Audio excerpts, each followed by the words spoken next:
रात के ठीक 12 बजे थे। डीएसपी श्रेया शर्मा अपने कमरे में गहरी नींद में थी। तभी अचानक उनका फोन बजा। फोन की तेज घंटी से उनकी आंख खुली। नींद में ही उन्होंने कॉल उठाया।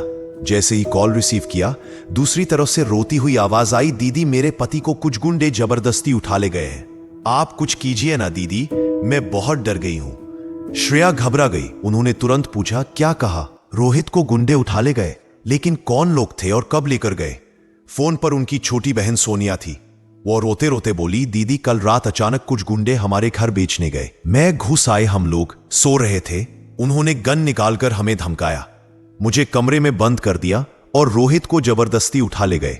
जाते जाते बोल रहे थे कि अगर तुझे अपना पति चाहिए तो 10 लाख लेकर आना, नहीं तो तेरा पति कभी वापस नहीं मिलेगा।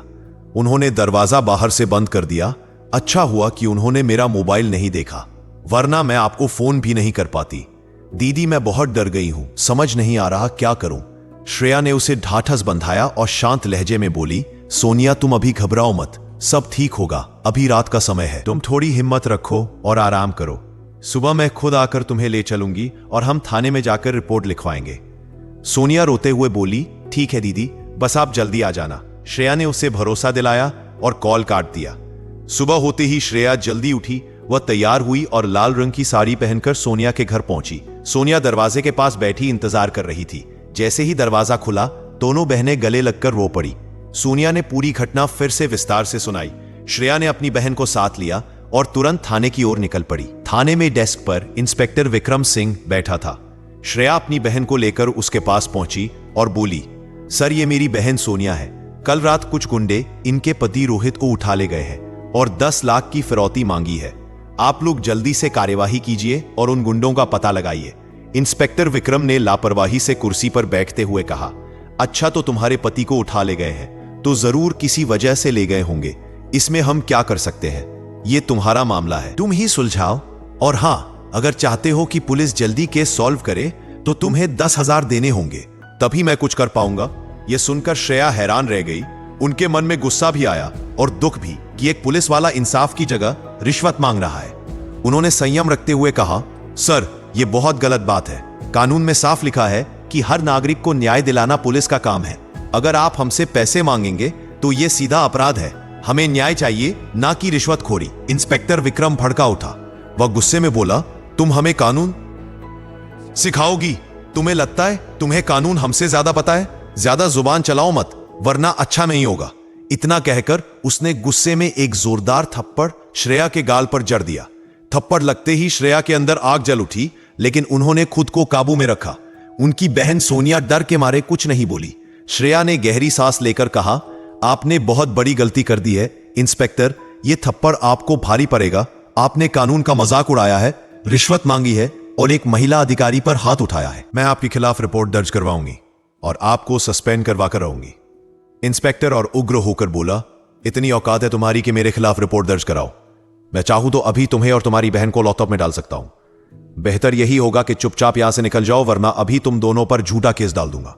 श्रेया समझ गई कि फिलहाल इस इंस्पेक्टर से कुछ कहना बेकार है। उसने कानून का गलत इस्तेमाल अपनी आदत बना लिया है।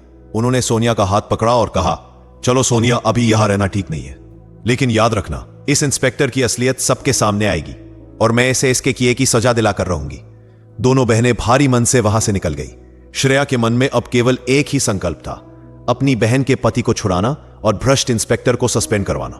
दोनों बहनें घर पहुंची। घर पहुंचते ही माहौल थोड़ा शांत हुआ ही था कि अचानक सोनिया के मोबाइल पर कॉल आया।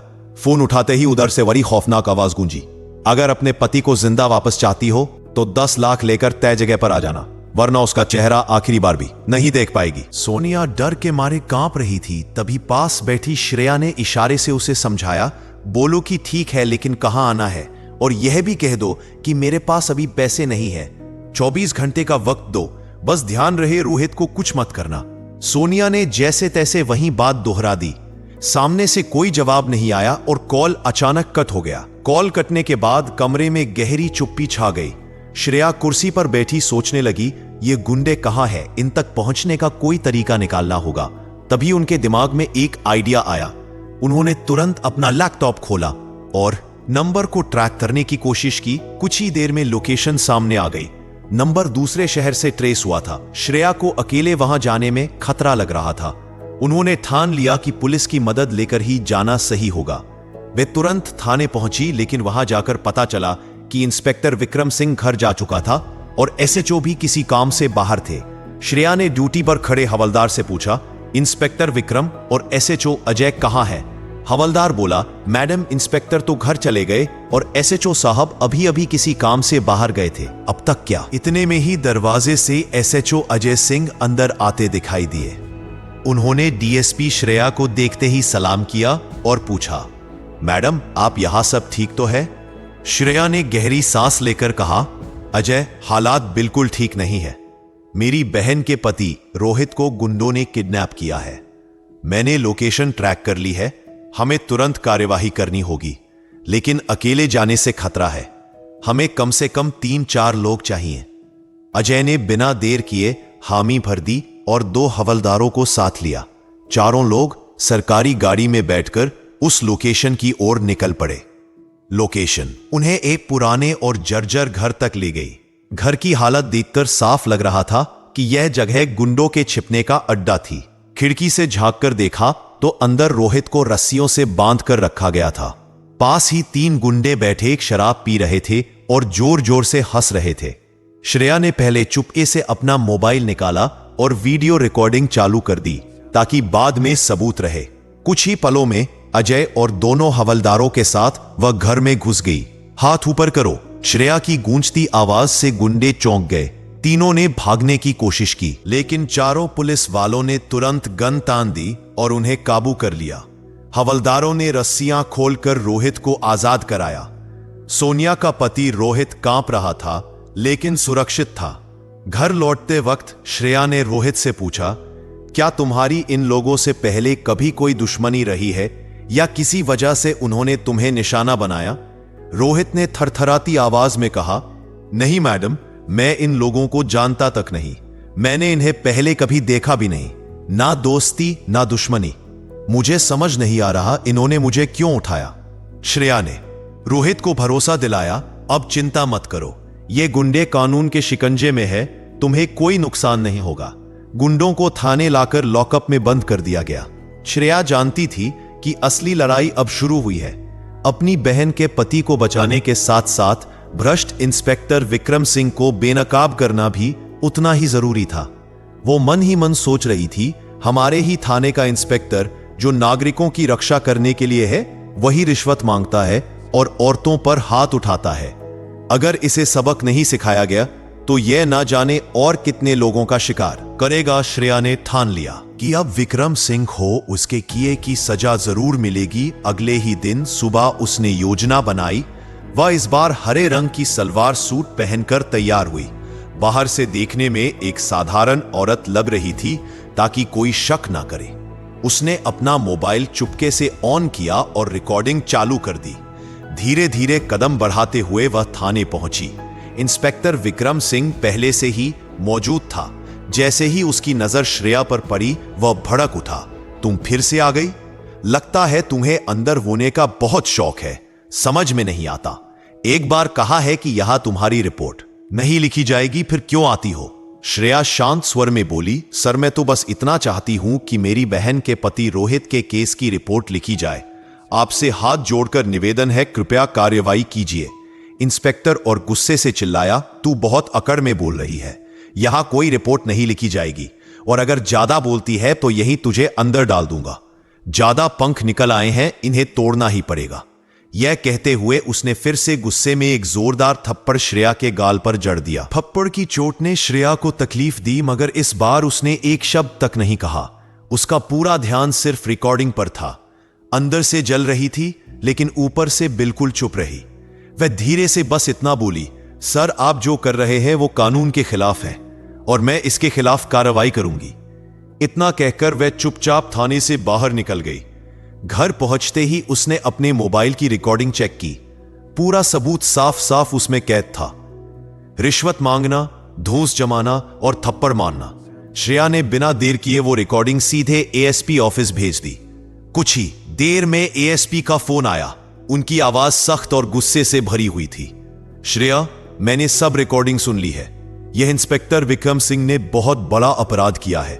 एक नागरिक के साथ ऐसा बर्ताव अस्वीकार्य है और ऊपर से वह खुद एक पुलिस अफसर पर हाथ उठाता है। इसे किसी भी हालत में बख्शा नहीं जाएगा। हमें तुरंत कार्रवाई करनी होगी। श्रेया ने दृढ़ आवाज में कहा।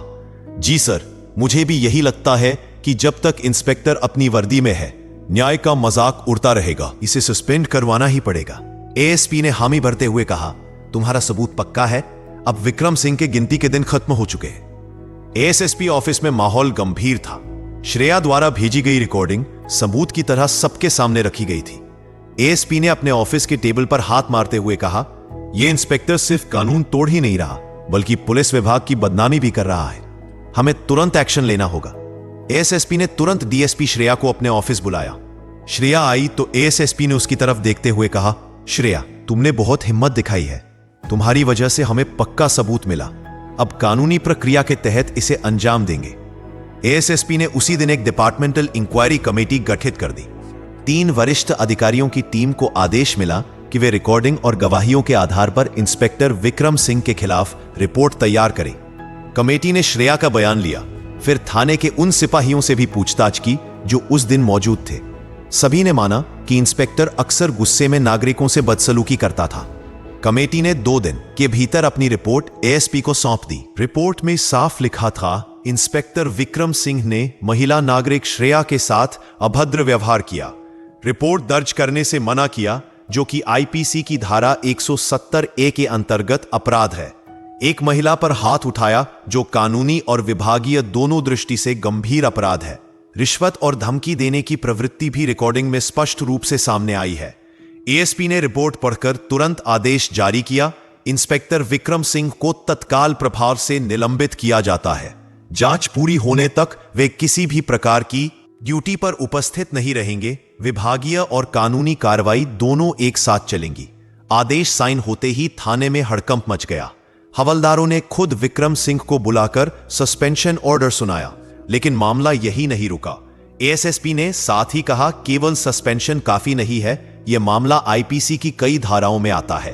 धारा 345 कर्तव्य पर हमला, धारा 144 कर्तव्य पालन से इनकार, धारा 127 मारपीट, इसलिए इसे गिरफ्तार भी किया जाएगा। एएसएसपी के आदेश पर पुलिस की एक अलग टीम विक्रम सिंह के घर पहुंची और उसे औपचारिक रूप से गिरफ्तार कर लिया गया। जब यह खबर श्रेया और सोनिया तक पहुंची, दोनों की आंखों में राहत के आंसू थे।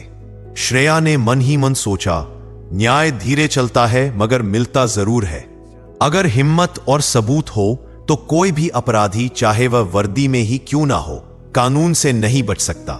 दोस्तों, अगर आपको यह वीडियो पसंद आया हो तो इसे लाइक करें, अधिक से अधिक लोगों तक शेयर करें और हमारे चैनल को सब्सक्राइब करना ना भूलें, क्योंकि यहां आपको इसी तरह के ज्ञानवर्धक और रोमांचक वीडियो हमेशा मिलते रहते हैं।